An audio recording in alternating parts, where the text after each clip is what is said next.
Hello, everyone, Hello and good morning. or good afternoon, or good evening. Hope you're doing well.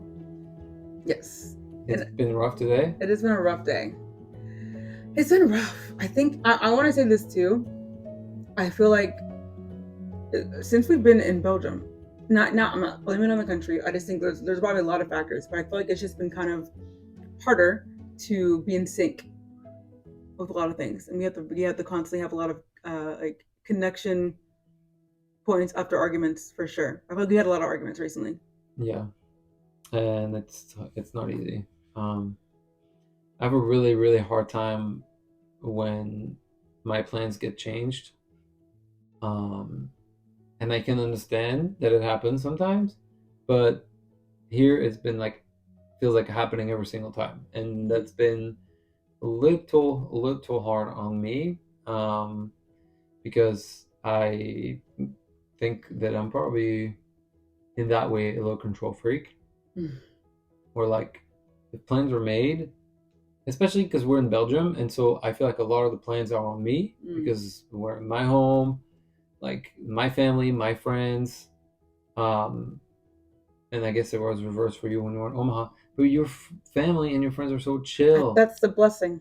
and It also we had a is. car. Yes, that makes a big difference. We have Here, control here we there. have no control. We have Yeah, no car. We rely on other people all the time. yeah. It's just not easy. But I guess you guys don't need to know that. No, I But think that's helpful. I I just think it's just, real. yeah, I guess just wanting to be transparent. No, Yeah. well, yeah, I guess, and I think for me it was being authentic, because yeah, I don't like pretending that everything is okay. Hmm. It's not easy and brings a lot of anxiety. And Um, I want to say this too. I think with um, whenever we're at my family's house, there is like one house we're going to. Everyone's there. yeah, Easy check family. With my friends, I'm friends with the same group of people. We're all friends with each other. One group we hang out with, we meet at one location. Boom, it's super easy, super chill. We're not all broken up in different pieces. Like I'm hanging out with you, then I'm hanging out with you, then I'm hanging out with this person, and going across town here. It's like one group. We all hang out one time together, two times together, one family, done. You have four different people that you have to like meet up at different places all the time. yeah, On top of that, your friends aren't all friends with each other, and then you've got to, it's a lot. So I want to just like validate that too, that it is a lot of it's a lot. yeah. And You I, validate I it want for to real? validate that for real. Okay. No, because I think that when you're putting it in that perspective too, I think it's a lot of moving parts all the time. And so if one plan does change, it does affect the next plan the next day. Yeah. Like it's Then I have to juggle with juggle. Does that make sense? juggle Juggle. at the jungle. I have to juggle with like traveling too. Yeah. Like we're like coming in and out of other places, and obviously like I don't want to complain about that. I love that. It's fun. I'm grateful that we get to do this. But at the same time, it's like, oh, we're only in Belgium every 2 weeks for 2 weeks, and it's Yeah. like, oh, we And schedule this and schedule sure. that and do this and work at the same time and like doing things, and it's just a lot. It feels like a lot. So I'm happy to be here. I will say that. Obviously, I'm happy to work with my family, but I will be happy to go back to having our own place, our routine. Have a car. Just give me a normal week. Honestly, like I understand people who have like jobs and they wait for the weekend to happen. I understand that that's boring, but I also understand that for people who have their own business and we're traveling like us, and all of this going on, sometimes I kind of want that. I want to just have my normal week.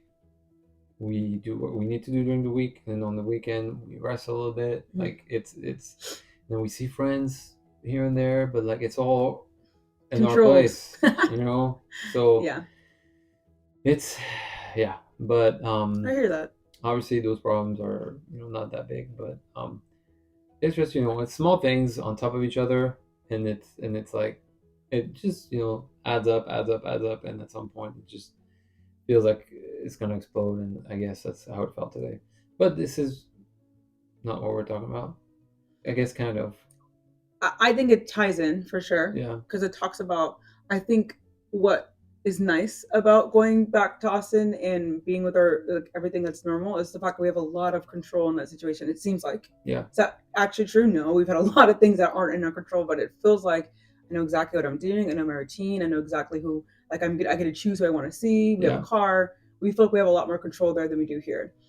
And it does tie into this feeling. We're talking about how anxiety is addicting, and just like how we can crave it unknowingly if we're not aware of what's actually going on. Hmm. And we have so many clients talk to us about, like, they let's just say they know all the tools, they know all the things that they need to do in order to be free from it. And there's times like, okay, I'm good for a week, I'm good for 2 weeks, I feel good, and then suddenly it's like I feel anxious again. Yeah. And sometimes we just pick it back up, and not intentionally, but there. Oh, I should have wrote down this quote, but there's a quote by Elizabeth Gilbert that says, "You are afraid of surrender because you don't want to lose control, but you never had control. All you had was anxiety." And I feel like that quote completely resembles exactly what anxiety does. It gives us a false sense of control when in reality we don't have any control at all, but it makes us feel like we do. You know what I Hmm. mean? Yeah, no, I agree. I think that unfortunately, I don't know. I really don't know. I wonder if like people 100 years ago had the same problem with anxiety Mm, as today.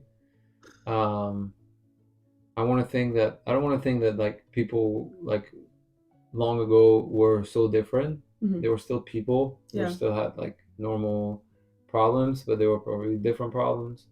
Um, but yeah, I wonder, like, like 100, 200, 300 years ago, like people back then, did they also have like struggle with anxiety, or like because the life was, everybody said the life is more simple. So I'm like, dude, Mm. is it not a problem? Was it not a problem for them? And I wonder if like sometimes anxiety kind of like arised. That makes sense. A, a, Arose a or rose? Is that right? I don't even know right now. A um, risen? I don't know. because of technology, Mm. because of social media.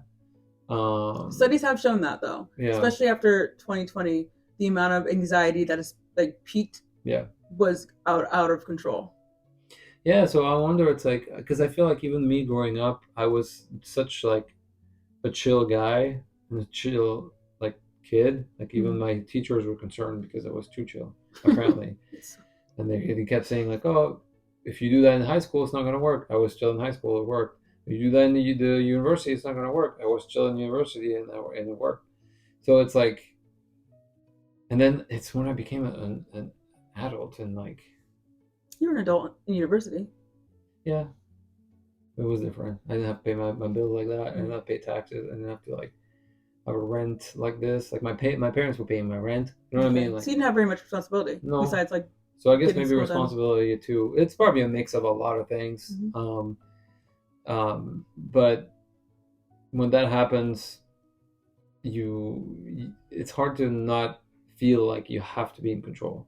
Mm. It's hard to feel like with the way the world works, like you feel that you have to constantly be in control to be um, a successful person. Yeah. It feels like that, at least. And I thank God that I have God. Thank God that because I do think that anxiety is like a god for Mm. people, because it's like they want to feel in control. Mm-hmm. And so that anxiety gives them that feeling of, oh, I'm able to be in control, even though people are seeing therapists and people are listening to us and people are Yeah. trying to get rid of anxiety. In reality, a lot of them won't be able to do it because they won't be able to believe that their life is okay without control. Mm. And Mm. that anxiety has to be part of their lives. And I can say that for myself because I've battled anxiety a lot in different areas, but I never believed that like that was like my normal. But probably the biggest reason why I was able to come out is God, because if I believe that my life is okay without controlling it, I need to believe that someone else can do that for me. Mm. And that was God for Yeah, me, that's true. because it's like my life is in his hands, Right. and there's nothing that happens outside of his love and outside of his control. Mm-hmm. And he only wants to bless me, and he only wants to like love me. Yeah. And so it's like giving me peace like that. It's giving For me sure. relief. But that's, I understand not everybody is Christian, and for those people, I will say, I I don't know what you can attach yourself to, but in some way you need faith. And even if you maybe not believe in Jesus, you have to believe that your life will turn out for the better, Sure. even if you don't control it. Right. I think for me,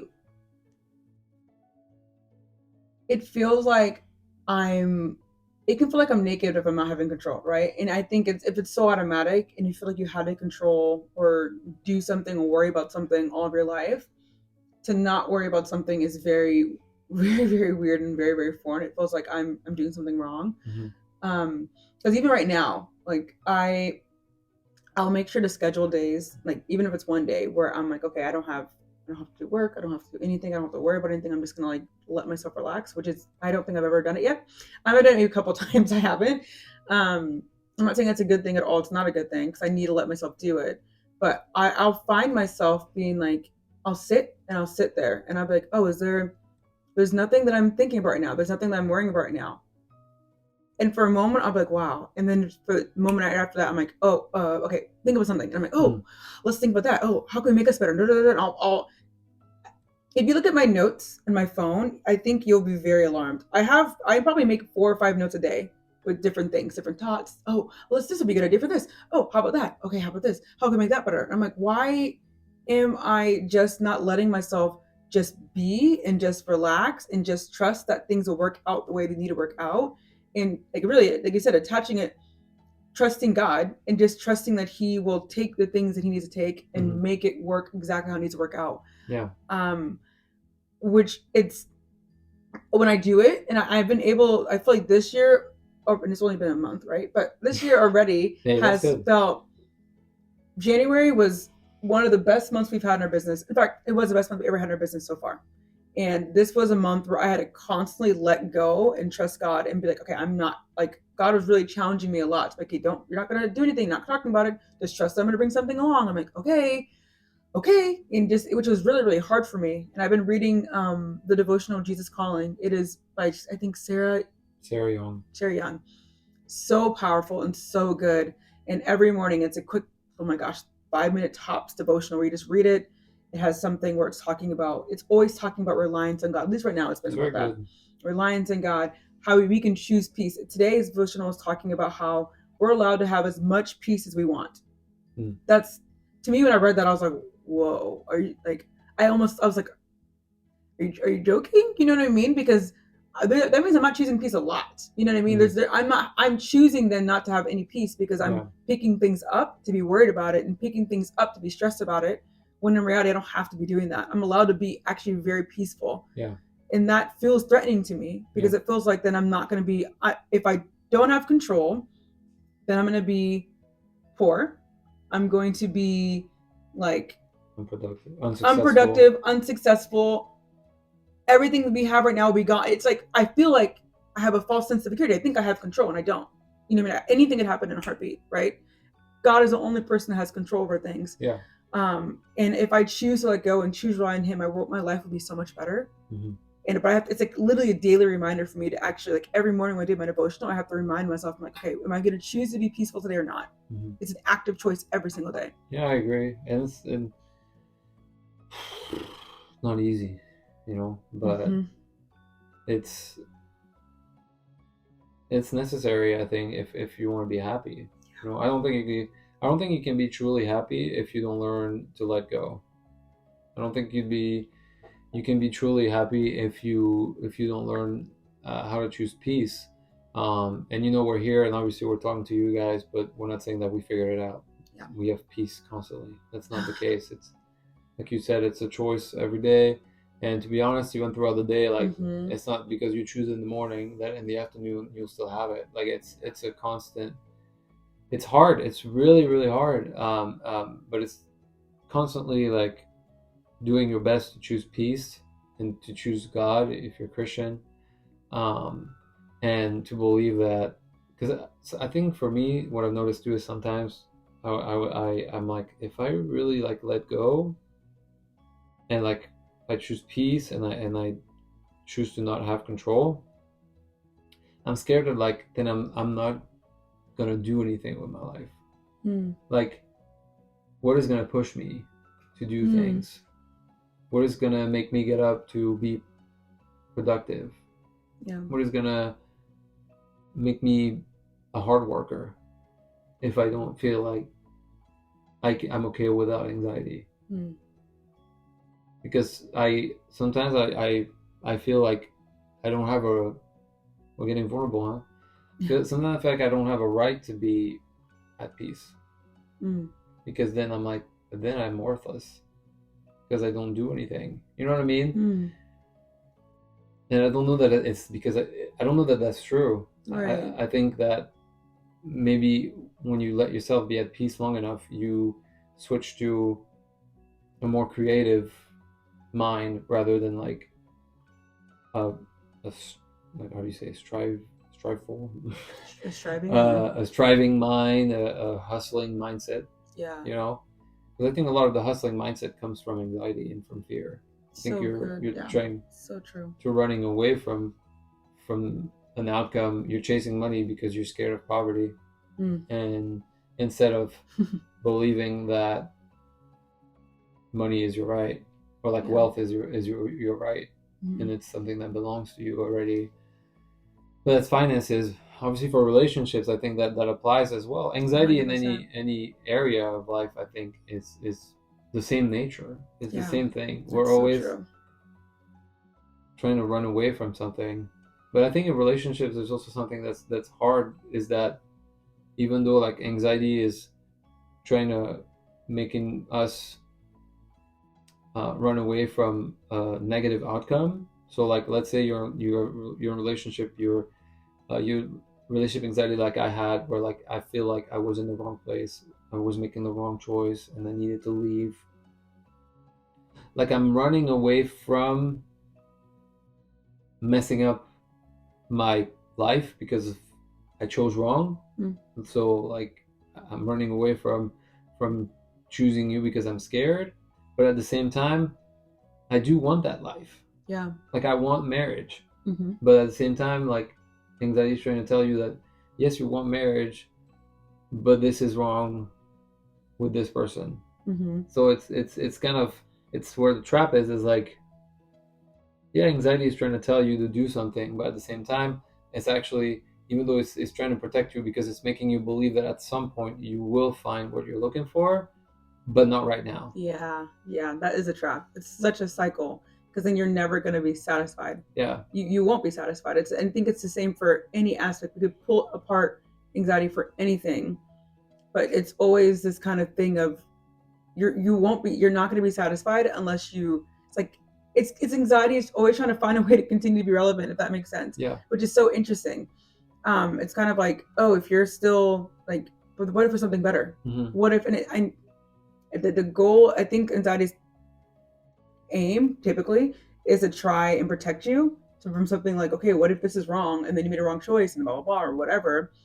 But it always tries to find a way to continue to be relevant, because if you are in the next relationship and you have that again, then it's like, okay, well maybe that's not right. Then it's like, when is it ever going to be enough? When am I ever going to be happy enough and content enough in this relationship to say yes to somebody, right? Yeah. When am I ever going to feel good enough to say yes to somebody in the altar, be married and have a good life and choose peace? Yeah. Like it's always just going to be there. Like you get married and like, oh, well, what if you've been happy with somebody else? He made a mistake. Are you sure? You could have been somebody else, but you're stuck now. Like, you know what I mean? Like it's this constant trap. Yeah. But it's never, if you try to fulfill the anxiety's voice, you'll never find happiness. And you'll never get an answer. Because that voice never changes. Yeah. It's always the same. And if you listen to it, it's always going to lead you to make the same decisions. It's not going to be at some point you're going to find what's perfect, and then anxiety all of a sudden is going to leave. That's not going to happen. Even though you see Instagram posts that say that, and I think that's relevant to say, because I think you'll see there's somebody, I don't know her name and whatever, but she has a post where she talks about how she never felt things were right with any other person, and all of a sudden I always felt anxiety and blah blah blah. And then I found my husband, they're married now, and everything felt right, everything felt fine. I knew it was the one. Don't ever settle, ladies, blah blah blah. Like if you're having that feeling, you need to run. that's not like, and it completely um invalidates those who actually have relationship anxiety. Mhm. And then you see in another post, she talks about how, okay, there was red flags or just there's a lot of things that weren't aligning. I'm like, well, then say that, because that's not always the case. You can be in a great relationship and still have anxiety.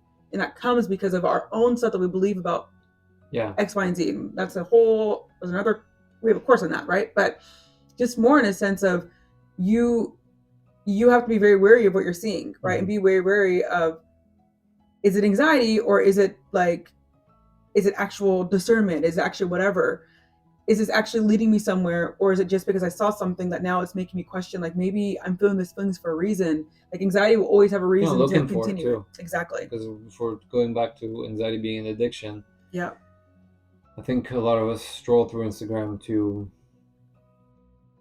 find that feeling, and and even though it's not like what we're trying to do, like I think social media is a huge factor in why we feel anxious, and also why we feel it's normal, because social media is just so present in our lives that, like, because even sometimes, like, I'll say for me, sometimes I can scroll on social media for a while and I don't see anything that's triggering me, but I start feeling anxious. Just, I don't know, because my mind is just, it's an overload of information, because you're seeing so much content every single day and you're getting so much information every single day, and your brain just, I think, gets like, it's too much, you know. And even for me, and I'm being honest, you know, it's like, it's hard for me to not do something and not put like a video in the background. It's like I have to have some kind of noise. And if we're talking about peace, I think that peace in the physical form is also real. Of like, what about like being comfortable in silence? Yeah. And like being comfortable doing nothing, and learn how to do. And I don't. It's hard. It's hard. And I'm not even saying that I'm trying to do that, but that's just thoughts I have. Is like learning to do things one thing at a time. You know, instead of like, oh, I go to the restroom and I'm gonna watch a video as I do that, or I'm gonna scroll on Instagram as I go to the restroom, or as I cook, I'm gonna do this and stuff. So if somebody leaves the table and then it's quiet, then you're going on the phone until they come back or whatever. Yeah. It's we used to not do that. No, we didn't have social media. We didn't have anything. And now it's like, a little flip phone. What am I gonna do? This thing of, dang, like you have to have it. Interesting. So that's why I'm thinking, like, it's a good challenge for maybe us. I don't know. I'm not trying to put anything on you, but I do think that that's interesting. Of we are so used to noise. We're so used to something playing in our mind, even if it's our own anxiety, where we're so used to something playing. And if we actually let ourselves just sit and not grab our phone and not choose to whatever, I'm curious to see what that would look like. Yeah. Because some people, honestly, if you just didn't go on social media for a month, I'd be curious to know how much triggering things you would see. Because you can choose the entertainment you watch on TV. You can't choose what you watch on Instagram. Just watch The Office. Honestly, that never brings anxiety. It just brings peace. You'll be fine, unless you compare yourself to Jim and Pam, which is, or not really. They're actually not great people to look up to. So, but yeah, it's interesting. I think that we're like saying a lot of things here, but the main thing is we're just saying that anxiety is addiction, but that means that you can rehab.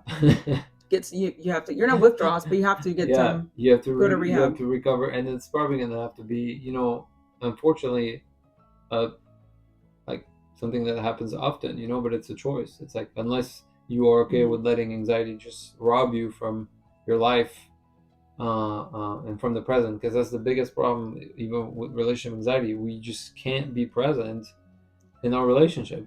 We can't be present.